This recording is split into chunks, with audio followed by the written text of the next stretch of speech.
What's up, everyone? Welcome to the video. Today we're going to take a look at how to change the battery in this Cadillac ELR smart key remote fob.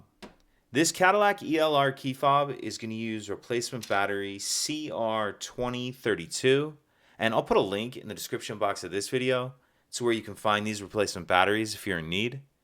The other thing I'm going to be using to change this key fob battery is a small flathead screwdriver.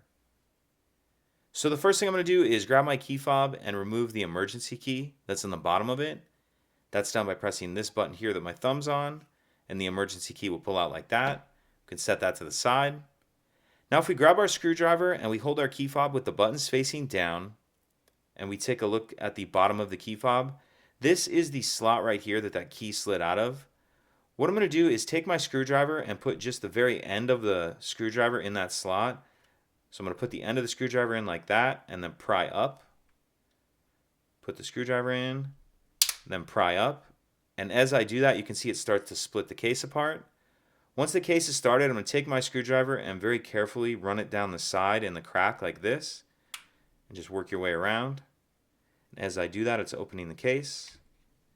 Once the case is open far enough, you can pull it the rest of the way apart with your hands like that. And in the back half of the case, we see our battery right here. And there's a little bit of a cutout in this battery holder right here that will allow you to get your screwdriver under the edge of the battery and get under it and get it out of that holder. Then we'll grab our new battery, and you want to make sure that you're installing your new battery with the plus side down, positive side down. Snap the battery into place. Then we can snap the two halves back together. And you want to make sure that your circuit board is sitting down in that rubber piece. And the first thing I'm going to line up is this tab in that hole right there. So kind of line those up and make sure that it's lined up. And then snap the case all the way back together. Slide our emergency key back in. And that's it. If you could take a second to like and subscribe, it helps us out, and I'd appreciate it. Thank you.